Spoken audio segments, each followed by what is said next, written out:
కళ్యాణ్ గారి జన్మదినోత్సవాన్ని జరుపుకుంటూ దానిలో భాగంగా ఈరోజు డయాలసిస్ కేంద్రాన్ని మనం ప్రారంభించాం. ఇక్కడ ఒక చిన్న అపస్తు అదేమిటంటే ఇక్కడ వేసే పోస్టర్లో పవన్ కళ్యాణ్ గారికి ఉప ముఖ్యమంత్రి అని రాయటానికి బదులు ముఖ్యమంత్రి అని బై మిస్టేక్ రాద్దామని చెప్తాం. అది వెంటనే సరిదిద్ది ఉప ముఖ్యమంత్రి మంత్రివర్యులు అని రాయాలని చెప్పి నేను కోరుతా ఉన్నాను. అది వెంటనే కరెక్ట్ చేస్తాను. ఒక విషయాన్ని అందరూ కూడా ఈ సందర్భంలో మనందరం కూడా ఎంతో ఈ కూటమి సభ్యులందరూ కూడా అన్నదమ్ములుగా మనం పనిచేస్తాం. ఇటు మొదట కాదు, ఇప్పుడు చాలా రోజులుగా ఎలక్షన్ ముందు చూసినట్టయితే మనం ఎంతో సన్నిహితంగా కలిసికట్టుగా పనిచేస్తాం. ఎలక్షన్ని చాలా భారీ నెక్కి ఒక విజయ టంకాన్ని మోగించిన ప్రతిబింబం అందే, ఎంతో పెద్ద మెజార్టీని తీసుకొచ్చిన ప్రతిబింబం అందే.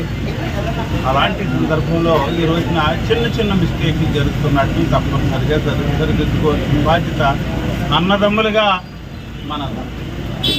కాబట్టి ఈ మిస్టేక్ని ఇప్పుడే వెంటనే కరెక్ట్ చేస్తారు.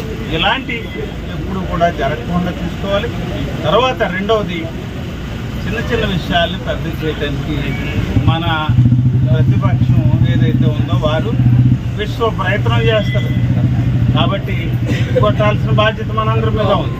దయచేసి అర్థం చేసుకోవాలి. కాబట్టి కలిసికట్టుగా ఉండండి.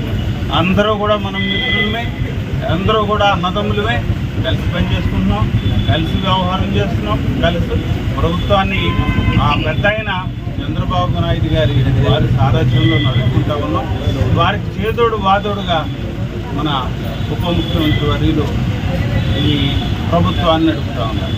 కాబట్టి వారికి బలాన్ని చేకూర్చేటట్టుగా మనం ఏ పనైనా చేయాలి, కానీ వారిని ఇబ్బంది పెట్టేటట్టుగాను ఇరుకుని పెట్టేటట్టుగాను ఎలాంటిది కూడా చేయొద్దని మన నియోజకవర్గంలో ఉన్న ప్రతి నాయకునికి, ఈ 3 పార్టీలకు సంబంధించిన నాయకులకి నేను పిలిపిస్తూ ఉన్నాను. దయచేసి మీరు అందరూ గమనించాలని, మిత్రులా కలిసి ఉండాలని చెప్పి మరొకసారి మీకు అందరూ కూడా విన్నవించుకుంటూ సెలవు.